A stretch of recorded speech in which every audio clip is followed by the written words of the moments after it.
Bonjour à tous, donc nous revoilà sur cette deuxième vidéo Oui, où donc on va vous parler de notre top 5, enfin de notre fin de notre liste personnelle. oui, exactement. On va Plus, reprendre. En fait, ce qui était prévu à la base, je vais pas vous voilà. le cacher, c'est qu'on fasse toute la liste, puis le classement général. En fait, on a réfléchi un petit peu. Donc, on va faire.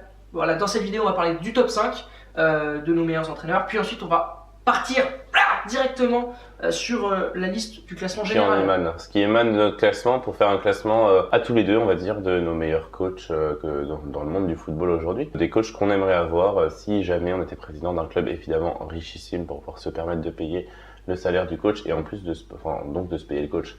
Exactement. Voilà. On est président, on a de l'argent, on fait ce qu'on veut. C'est parti pour la vidéo. On passe à la cinquième place. On a mis le même entraîneur pour la Ouais. cinquième place. Mais Klopp. Jürgen Klopp. Pourquoi? Ce qu'il a fait à Dortmund, remarquable. Comme j'ai dit, avec les joueurs, principale qualité, c'est d'être bien avec les joueurs. On voit qu'il aime ses joueurs, qu'il a envie de les faire progresser, de les emmener loin sur un terrain, enfin sur le banc d'un terrain. Quand il est sur le côté, il dégage énormément de choses. Dès qu'une équipe marque, c'est impressionnant.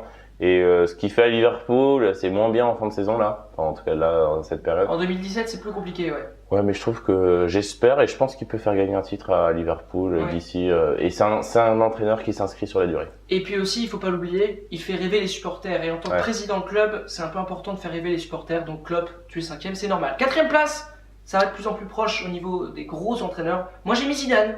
Moi j'ai mis Jardim. Pas mal, hein. Ouais. Franchement, je vais vous expliquer pourquoi Zidane. On l'a déjà vu un petit peu tout à l'heure.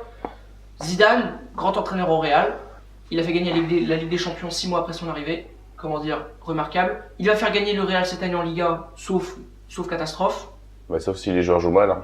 Ce qui risque pas d'arriver vu le groupe qu'ils ont. Enfin bon, il va faire gagner le Real cette année, encore. C'est remarquable ce qu'il fait, c'est impressionnant. Il gère bien le groupe.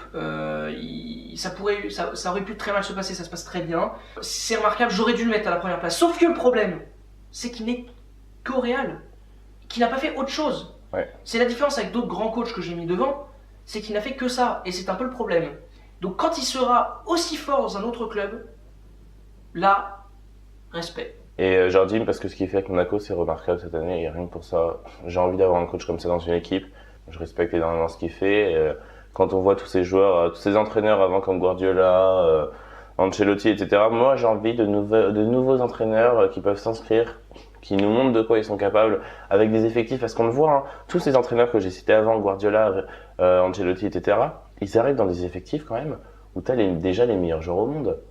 C'est comme Enrique, il arrive au Barça, c'est pour ça que je l'ai pas mis dans ma liste.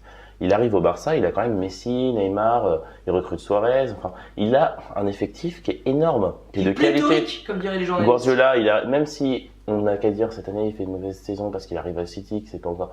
Il a quand même des joueurs qui valent 60 millions d'euros. Il est arrivé au Bayern, il y avait des joueurs, il y avait déjà une équipe qui était soudée, une équipe, t'avais Ribéry, c'est très bon déjà. Donc, et là, je juge le mérite de Jardim d'être dans une petite équipe et d'avoir éliminé Manchester City, d'être allé en quart de finale 2 fois, parce que comme tu l'as dit, voilà, et contre la Juventus, on se rappelle qu'ils auraient dû passer. Complètement, ils se sont fait éliminer sur un penalty un peu. Moi, je me rappelle, litigieux. ils avaient une forme étincelante. Abdenour en défense centrale, c'était magnifique. Enfin bref, bravo à lui, j'aime beaucoup ce qu'il fait, avec un petit effectif et avec peu de moyens aussi, parce que même si c'est un Russe très riche qui possède le club, mais avant, il achetait des très grands joueurs avec Rames et Falcao. Ouais. Mais maintenant, on voit, ça a changé la mentalité du club. Ouais, c'est ça qui est plutôt intéressant, c'est que Voilà. Jardim bâtit vraiment bien son truc et c'est très intéressant. On va passer à la troisième place.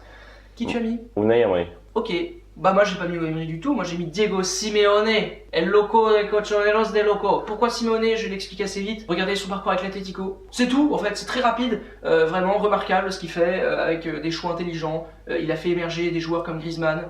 Il a rendu Torres comme étant une légende. Enfin bref, bravo à toi, Diego. J'espère que tu vas gagner quelque chose cette année au niveau Ligue des Champions. Voilà, donc j'espère que tu vas gagner la Ligue des Champions, c'est peut-être un peu plus français. Enfin voilà, vraiment grand coach, troisième, normal. Et Mon est un grand coach parce que c'est comme Jardim, il a fait quelque chose d'incroyable avec Séville pendant 3 ans d'affilée. 3 ans d'affilée, c'est pas. Et je pense pas que Guardiola, Ancelotti ou quoi que ce soit aurait pu le réussir. Et déjà, il serait jamais allé à Séville parce que, comme tu dis, c'est un budget qui est inférieur à Lyon. Déjà qu'il serait pas allé à Lyon. Donc voilà, c'est quelque chose de magnifique. Je respecte énormément et ce que j'aime beaucoup, c'est son côté sur le terrain à être vraiment, à vivre le match plus que les supporters. S'il pouvait crier, il le ferait. S'il pouvait chanter, il le ferait. S'il pouvait aller sur le terrain, il le ferait pour donner des conseils. Il est toujours debout, qu'il neige, qu'il y ait du vent, qu'il pleuve, qu'il fasse froid. Et j'adore cet entraîneur. C'est poétique ce que tu racontes. Et j'ai envie qu'il reste énormément à Paris pour s'inscrire dans le projet. Parce que même cette année, on fait une saison blanche. Malheureusement, ça risque d'arriver, hein, on va pas se le cacher. Parce que je pense que le mental des joueurs, là, le moral, il est totalement au plus bas avec la défaite au Barça. Et moi, je pense que même s'il arrive à ne pas faire une saison blanche et qu'il gagne au moins 2 titres, dans les 2 titres de coupe ou voilà, je pense que ça c'était très respectable parce que relever une équipe qui s'est pris une claque pareille, et parce qu'on peut le dire, hein, je pense que les joueurs ils ont bien plus la tête au fond du trou que les supporters, hein, c'est normal. S'il arrive à relever cette équipe, et moi je pense qu'il faut qu'il reste parce que ça montrera que vraiment c'est un très bon coach et qu'il a réussi à prendre les choses en main et qu'il faut qu'il continue, qu'il s'inscrive sur la durée de Paris, pas comme les joueurs comme Ancelotti qui s'est barré, que tous ces joueurs-là tous ces entraîneurs, il faut que ça reste, il faut que ça dure un entraîneur. Et voilà. Numéro 2. Conté. Guardiola. Ouais. Moi je suis pas fou, moi je le mets pas 8ème. Guardiola, c'est vrai.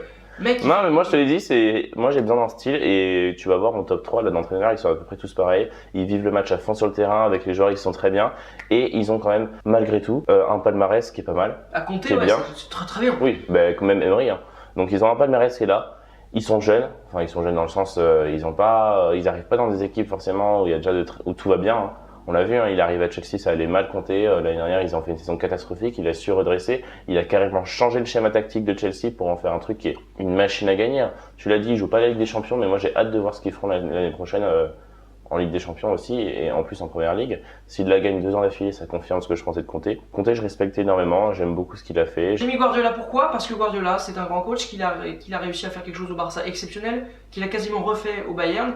Voilà, tout le monde m'a dit ouais, mais pourquoi tu mets 2ème ? Il a pas gagné la Ligue des Champions avec le Bayern, c'est un scandale et tout. Mais qui a dit que Guardiola, à chaque fois qu'il devait passer dans un club, il devait gagner la Ligue des Champions tout le temps ? Non, mais c'est pas un scandale. Attends, c'est normal. Il y a quand même d'autres équipes qui existent, il y a d'autres coachs, il y a d'autres trucs. On est en Ligue des Champions, on n'est pas. Voilà, ce mec-là est un génie du foot qui a créé un style à lui.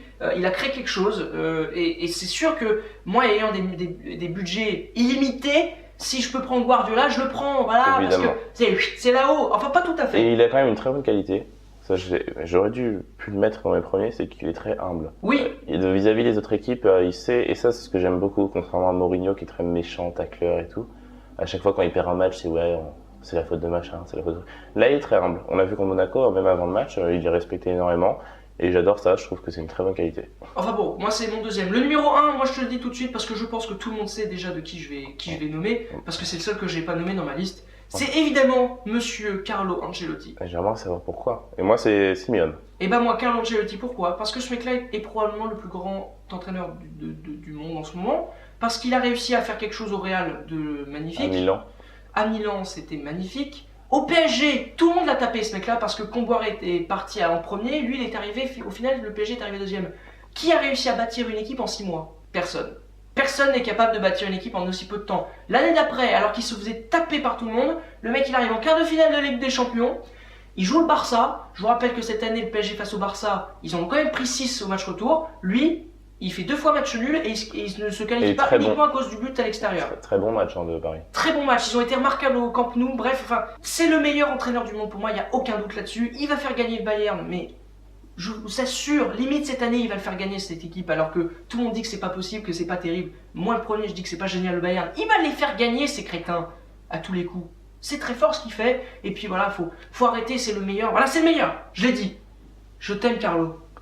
Vamos, c'est espagnol alors que c'est un italien, mais c'est très sympa. Bon allez, numéro 1. C'était pas mal. Et moi, Simeone, pour les mêmes raisons que toi. Ce qu'il fait à Atlético, c'est génial.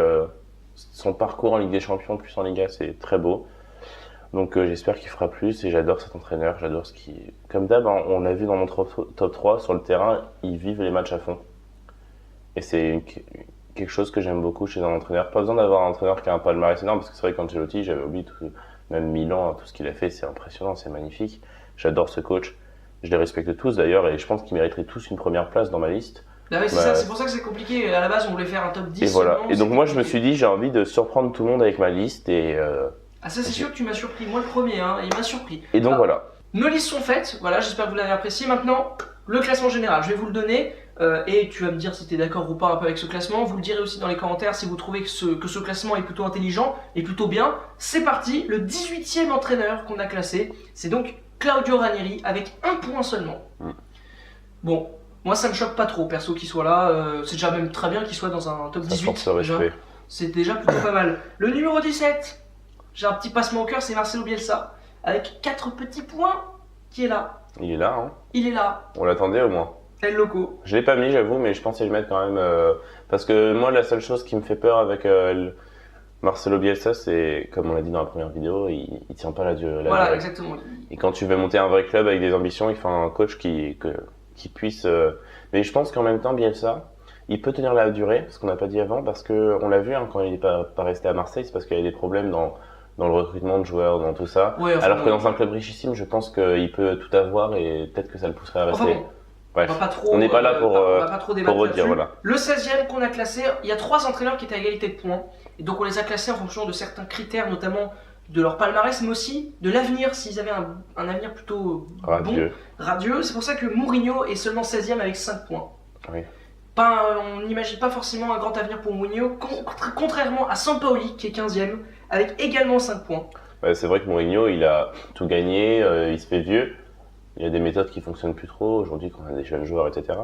Donc peut-être que, je sais pas ce qui va se passer. On espère qu'il continuera et qu'il continuera à gagner surtout. Mais bon, voilà. Alors que Sampaoli, on imagine quand même plus un meilleur résultat sur l'avenir. Voilà. Surtout Tuchel qui s'est forgé une petite réputation. Et Thomas Tuchel, également à 5 points, qu'on a décidé de classer au final 14e. Il le mérite. Il le mérite, bravo Thomas. On est bien, je répète beaucoup, on est bien. Le numéro 13, c'est Lucien Favre, l'entraîneur de l'OGC Nice avec 6 points. C'est pas mal, hein. Il a du mérite. Il a du mérite, donc on l'a déjà dit, c'est un très bon entraîneur, etc. Bref, il mérite cette 13e place. Le 12e, je suis assez content pour lui, même si je ne l'avais pas mis dans ma liste à la base, c'est Arsène Wenger qui a 7 points. Bon, c'est plus le passé que l'avenir, Arsène Wenger, mais bon, quand même, pour tout ce qu'il a fait avec Arsenal, il méritait cette 20 place. ans dans un club quand même. C'est pas rien. C'est pas rien du tout. Ça, c'est de la durée. Mais par exemple, le numéro 11, à égalité de points avec le numéro 10. Qui est-ce? Mais le numéro 11, c'est Didier Deschamps, avec 10 points. L'autre entraîneur qui est donc devant à 10 places, c'est Pochettino, exactement, avec 10 points. Ce qu'on a privilégié en fait chez Pochettino, c'est que c'est déjà un entraîneur de club en ce moment, alors que Deschamps, pour l'instant, n'est qu'un entraîneur de sélection. Ouais, on aimerait voir ce qu'il ferait dans un club aujourd'hui. C'est vrai qu'il a été entraîneur de Monaco à la Juve, mais c'était quand même il y a longtemps. Et de Marseille aussi. Et de Marseille, c'est vrai, pardon. Et j'aimerais le voir actuellement dans un nouveau club, et surtout, j'aimerais un très bon club. J'aimerais que les coachs français se fassent encore plus nombreux sur la scène européenne. On peut penser à Laurent Blanc, pourquoi pas, qui pourrait dès l'année prochaine reprendre un club, on ne sait pas encore, ouais, mais pourquoi pas. Enfin bon, Laurent Blanc il rentre pas dans la liste. Hein, non, Laurent Blanc rentre pas dans la liste, mais il a fait du bon travail au PSG, il faut le souligner malgré tout. Ça dépend dans quelles circonstances, hein. Je parle pas dans le fait de la gestion de joueurs ou quoi que ce soit, mais d'un point de vue tactique, sauf on se rappelle de c'était un 3-5-2. Ouais, c'est ça, hein, on va pas en parler. Bref, je pense qu'il pourrait entraîner un bon club. J'aimerais voir en tout cas de quoi il est capable, comme Deschamps, en tant qu'entraîneur d'un club. Exactement. Et d'un grand club qui a une présence européenne. Et ce qu'on a privilégié, c'est Pochettino aussi, c'est qu'il entraîne en première ligue. Et la première ligue, c'est très resserré. Et il est seconde première ligue. Et il est avec une équipe qui a qui a vraiment très peu de moyens, contrairement. Non mais peu de moyens contrairement à tous ces grands clubs qui sont Chelsea.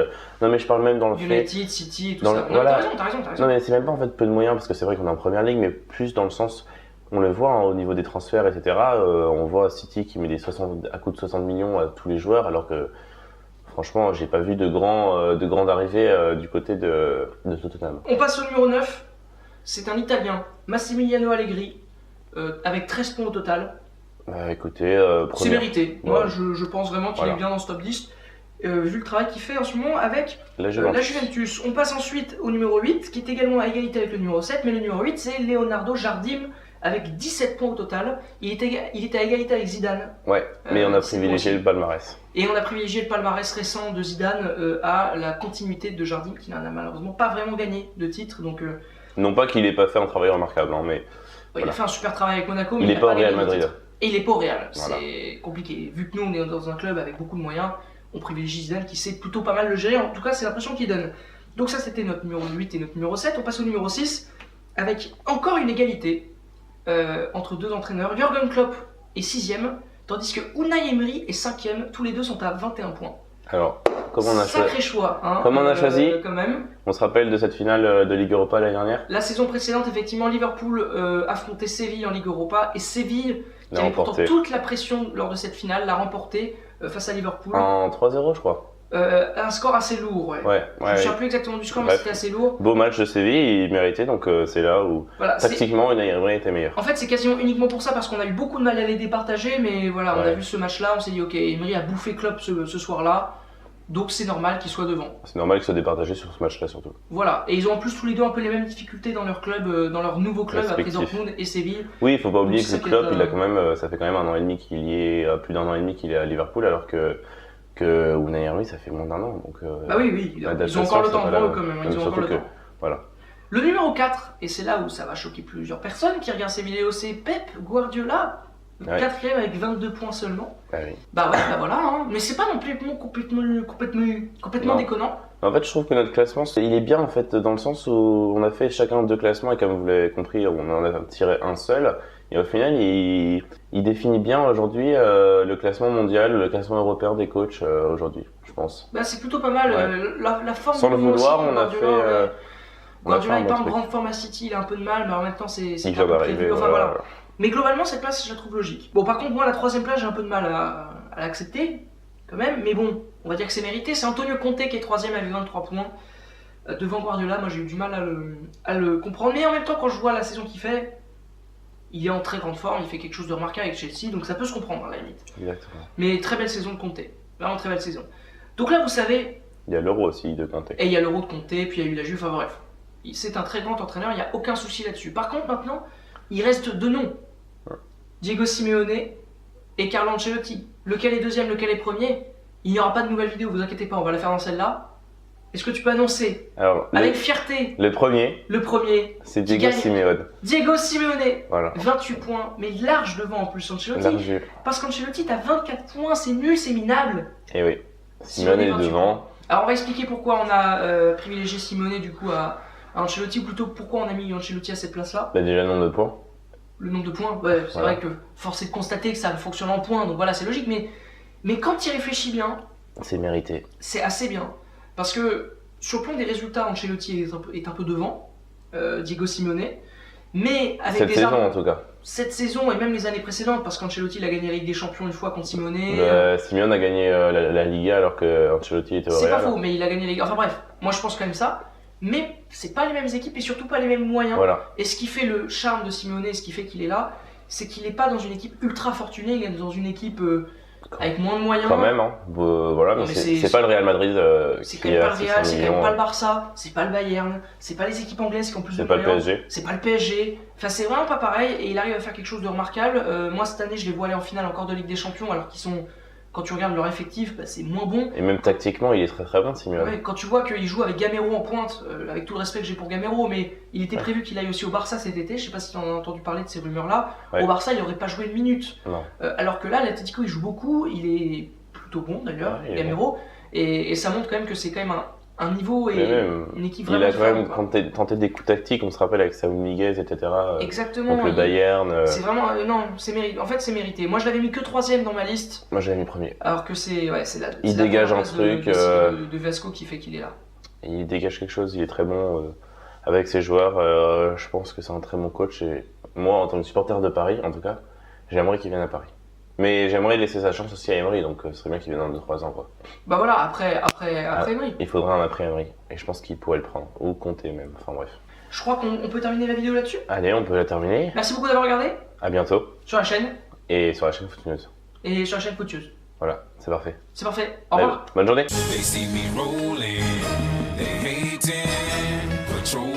Trying to catch me riding dirty.